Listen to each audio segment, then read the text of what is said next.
In this video, I'm gonna make my own Gundam in Blender. For now, I'm gonna show how I model it, but maybe later, I'll show how I bring it to life.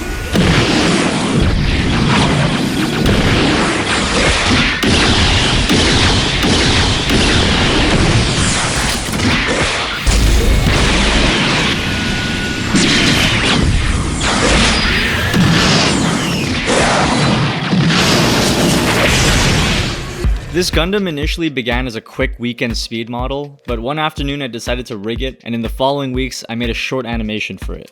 Because it was initially a speed model, I did not model this Gundam with rigging or animating in mind. If you look closely, you can see that there are no shoulder joints, and a lot of clipping happens around the waist and shoulder areas.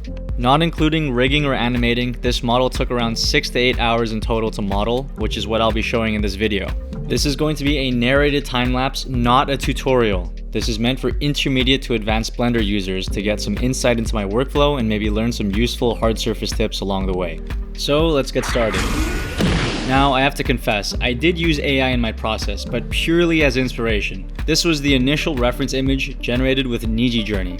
However, in the final model, all the details, mechanics, and weapons were all my conscious design decisions. The AI generated images were used as inspiration for the colors and overall silhouette. If that bothers you, then think about it like this. I'm taking AI generated images and bringing them to life through my own creative skill. It's still up to me to interpret the somewhat nonsensical shapes and lines and details that AI makes into something that actually kind of works. That being said, I cannot honestly say that I designed this Gundam. It would be more accurate to say that I interpreted this image into a concept. So now that we established that I'm using AI to kickstart my speed modeling, I put that mid-journey image into Google Gemini to generate orthographic views of the concept to make it easier for me to model. Gundams are a lot more formally complex and precisely shaped compared to what I've done in the past, so I use these orthographic images as loose reference while modeling. And of course, we start off with a cube. Now the time-lapse will be going pretty fast, so I won't explain everything step by step. But essentially, I'm blocking things out with cubes, manipulating vertices and edges to reach a rough silhouette of the part that I'm modeling. Notice how whenever there's a panel line or a ridge in the reference, I make a new cube. I don't want to carve everything out of a single block. I'm not sculpting here. I want to assemble this Gundam similar to how I would make a Gunpla in real life. So that means modeling each small part piece by piece as its own object. If a piece needs to be shaped a bit more, maybe it's a bit more complex than just a cube, I add edge loops and extrusions. Sometimes it's easier to model starting from a 2D plane and then making it 3D later. For example, here for the shoulder, I trace the silhouette from the reference in 2D and then extrude it out afterwards. After finishing with blocking out the shoulder, I move on to modeling the arms with more cubes and extruded planes. Here, I delete faces from a cube to break it into individual planes that I can then extrude into armor paneling. I also make extensive use of the mirror modifier for symmetrical pieces to make things easier. Since I'm still blocking out general shapes, I'm not going to worry about how the joints move for now. This forearm piece is relatively large, so I use simple extrusions and edge loops to refine the overall shape. It's not always cubes and planes though. For the wrist, there's a more cylindrical shape, so I'm using a cylinder here instead. Moving back to the torso, I'm using the same techniques, blocking out with cubes and tracing shapes from the reference image to create simple geometry. Notice how for the most part, I'm not looking at the X-ray view to compare with the reference images all that much. A lot of it is looking at the 3D form and adjusting things by eye. If certain proportions or shapes feel off, I'll adjust as needed. I only really look at the reference images to trace a silhouette when creating a new part. Moving down to the hips, I start off with the crotch piece first. I'm kind of using my knowledge of building Gunpla to model this Gundam.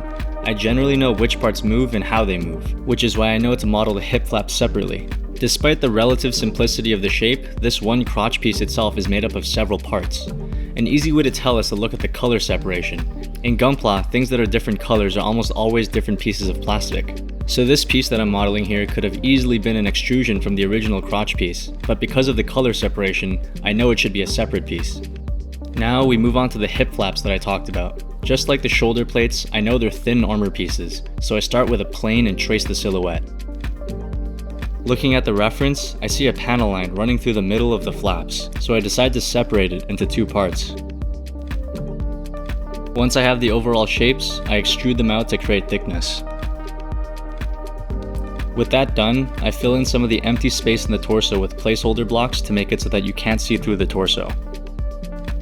Now we move on to blocking out the legs. Just like the arms and shoulders, it's all cubes and planes, same as before. I want to point out that I'm not using the mirror modifier to do the limbs or anything that will be moving that isn't part of the torso or head. I'm using an instanced collection. An instanced collection is a linked copy of a collection, which is the folder or layer system that Blender uses. This means that anything created or edited inside the collection will be copied over to the instanced collection. When I instance a collection, it appears as an object, so I can just mirror it over the x-axis, so that everything that is done in my collection is automatically mirrored over to the other side. So back to the leg. For the lower leg, I break it up into 4 main parts: the knee, the shin, and the 2 calves. Here, I started by modeling the knee armor from a plane, which I will solidify or extrude out later. Then, I'll model the shin piece from a cube. I'm then shaping it further using edge loops and extrusions, just like I did with the torso and arms. For the calf armor plates, I'm doing something a bit different. They are rounder panels, so instead I'm using half a cube with the subdivision surface modifier, then molding that into place. I then mirror it over the shin part to make the lower leg symmetrical.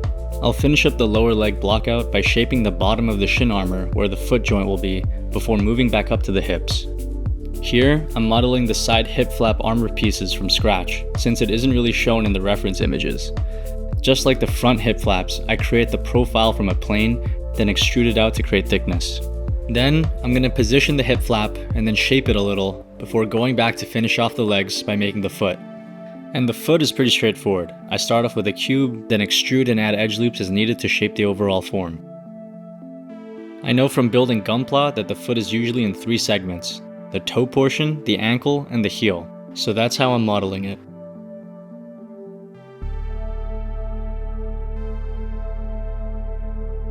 For the ankle armor that surrounds the foot, I model that from planes similar to how I did the other armor panels. After I'm finished with blocking out the feet and reposition it a little, I add a cube where the ankle joint should be as a placeholder, and then move on to the most dreaded part of the Gundam, the head. Not only is the head arguably the most iconic and distinguishing feature of a Gundam, it's also the most formally complex. I can't really make it out of cubes or panels. So here you can see me struggle to do some basic poly modeling techniques to craft this head from the reference images. Which, if you haven't noticed already, the reference images don't line up at all and the proportions are all different. I'm trying my best to block out the overall shapes, using an extruded cube for the top camera piece and planes for the overall head shape. I'm also modeling the iconic crest and V-fins to help me give a sense of how the head proportion should look when I look at it from afar. So now that I have made the V-fin, I have a better feeling of what the Gundam head should look like underneath the V-fin. Now I can start shaping the faceplate and playing with the proportions and adding definition to the head. This part was definitely the hardest and longest part of the modeling process, not because of how complex it was, but because I spent so long trying to get the head to look right. I was playing around with proportions, sliding edges and vertices, scaling things, and just doing a lot of trial and error to get the face to look like a Gundam. And to do that, I felt I needed to model more of the face, so I modeled the chin piece that most Gundams have, and then I modeled the camera on the top, and then I started to model the eyes. And after like 2 hours of proportioning and playing around, the face started looking more like a Gundam. But for me to know for sure, I decided to add in the eyes by adding an emissive material to the faces where the eyes would be. And look at that, it kinda looks like a Gundam.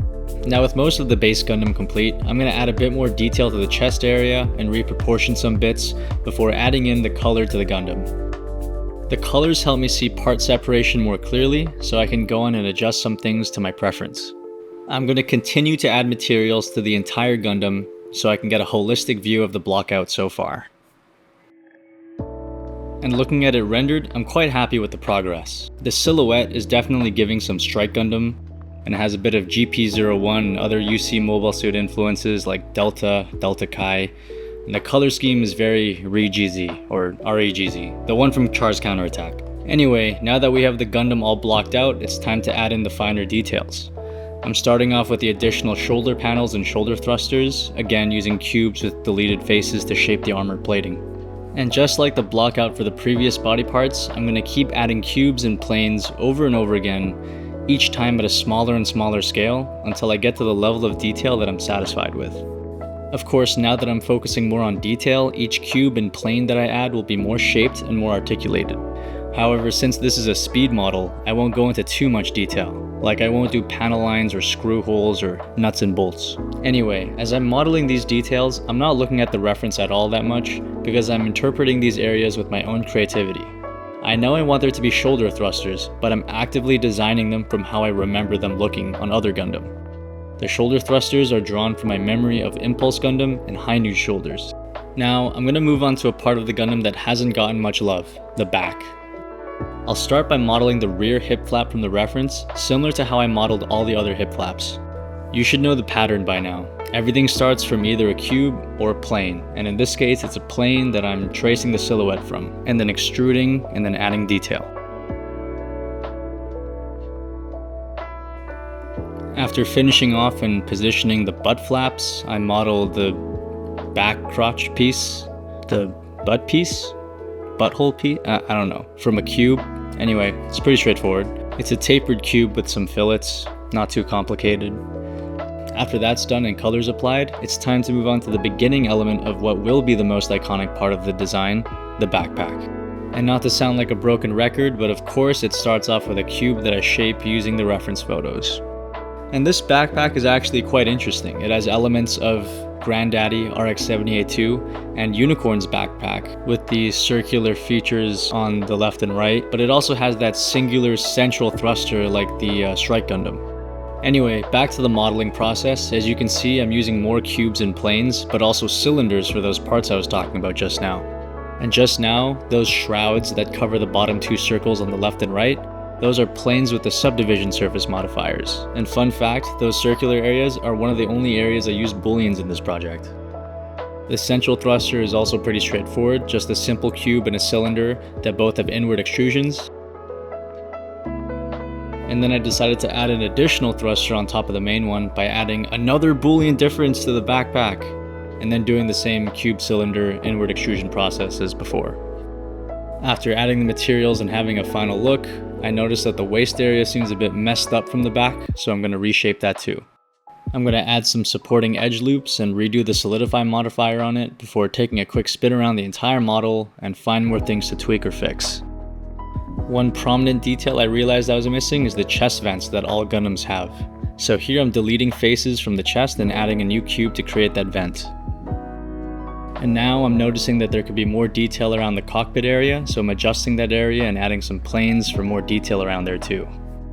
I'm going to do some final minor tweaks and touch-ups to the chest and torso area before moving on to the final iconic element of the design, the wing binders.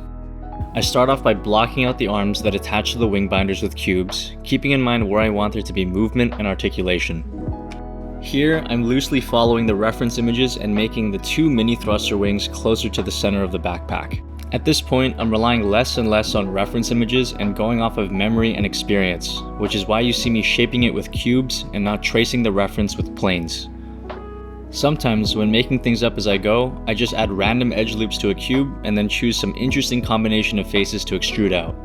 With the smaller wing thrusters blocked out, it's time to move on to the larger wing binder. At this point, I don't know what it is yet. It could be a weapons bay, a missile battery, a large cannon, a folded up wing, or a huge thruster.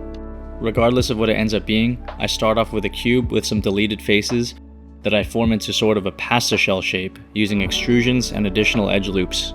After applying the subdivision surface modifier, I refine the shape by adding more edge loops and deleting some faces to create an irregular profile. To keep that hard surface look, I sharpen up the rounded edges by creasing the edge, which you can do by pressing Shift E and then dragging with the mouse.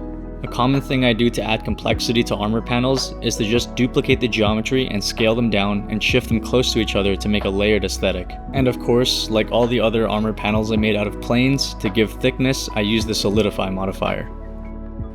For the bottom portion of the wing, because I'm lazy, I'll just duplicate the part again.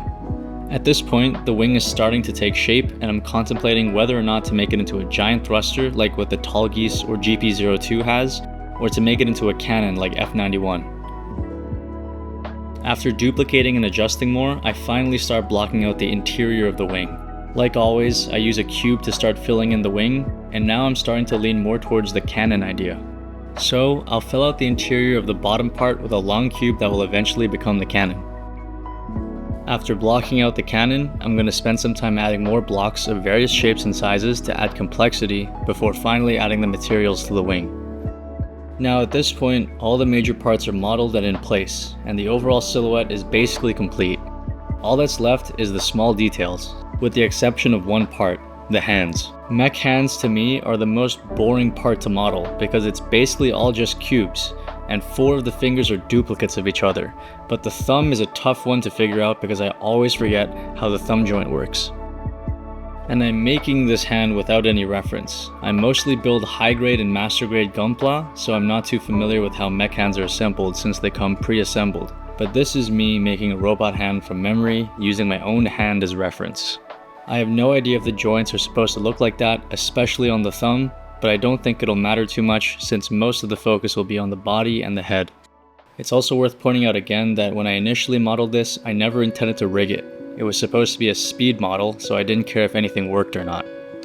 But back to how I modeled it. As you can see, the hand is pretty straightforward. It's all cubes for the most part, and for the armor on the back of the hand, that's a plane with some loop cuts and extrusions. Now you'll notice that I'm modeling this hand with quite a bit more detail than the rest of the Gundam, and that's because I never want to touch the hands again. So I'm doing all the detail and even the posing right now. After posing, I'll get the hand in place and then throw it into my left side collection so that it gets instanced to the other side. After the hands are in place, the rest of the process is very sporadic and spontaneous.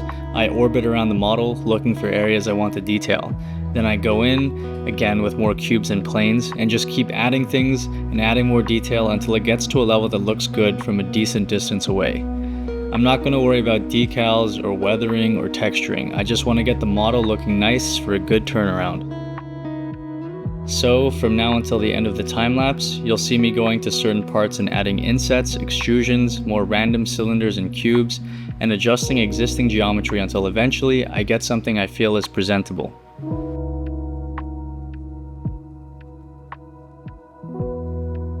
As you can see, a lot of what I'm modeling is all the smaller details like the head vulcans and the little joints and points of articulation on the backpack. All of this is kind of just freestyling, drawing on my previous experience. Modeling from reference is actually harder for me than modeling from pure imagination, because I can freely do whatever I want without constraining myself to a certain shape.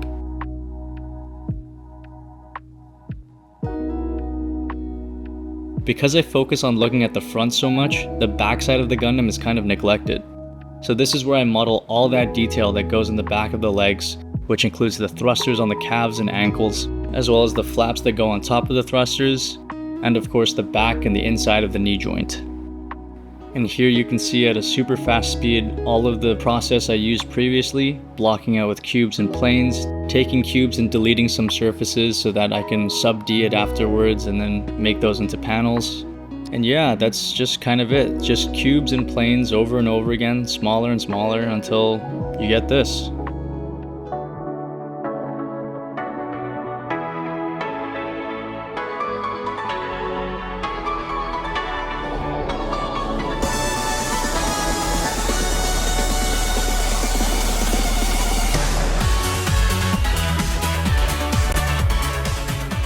So this is my process for modeling this Gundam.